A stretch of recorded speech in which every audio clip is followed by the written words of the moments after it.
हिंदीमध्ये एक म्हण आहे, जोर का धक्का धीरे से लगे. पण जेव्हा जोर का धक्का जोर से लगे होतं तेव्हा अजून गडबड होते आणि तसंच झालेलं आहे. आयर्लंड संघाने भारतीय संघाला, फुल फ्लेज भारतीय संघाला मोठ्या धावांच्या पराभवाचा धक्का दिलेला आहे.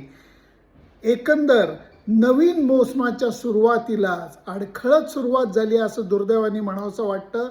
प्रचंड कौतुक करावं असं वाटतं आयर्लंड संघाचं, की ज्यांनी फलंदाजी प्रथम करत असताना अडखळती सुरुवात होऊन सुद्धा नंतर डाव सावरला आणि 182 धावा उभारून दाखवल्या आणि त्याच्यानंतर भल्या मोठ्या बॅटिंग ऑर्डरला आऊट काढलेलं आहे. रोखलेलं नाही आहे, आऊट काढलेलं आहे. आणि अशा रीतीने ही जी T20ची जी मालिका आहे त्याच्यात धमाकेदार सुरुवात केलेली आहे. भारतीय संघाला आता सिंहावलोकन अगदी पहिल्या मॅच नंतरच करायला लागणार आहे. नेहमीप्रमाणे भारतीय संघ व्यवस्थापन क्रिकेटमध्ये असं होतं, समोरची टीम जास्त चांगली खेळली वगैरे सांगून मोकळं होईल.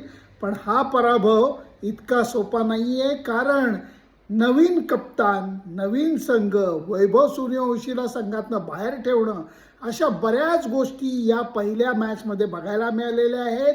बॅटिंगला आलेलं अपयश डोळ्यात खुपणार आहे आणि बॉलिंग करत असताना सुद्धा काही बॉलर्सला पडलेला मार हे बरंच काही सांगून जाणार आहे. त्यामुळे पहिल्याच पराभवाने भारतीय संघ साखर झोपेतनं खडबडून जागा होणार आहे.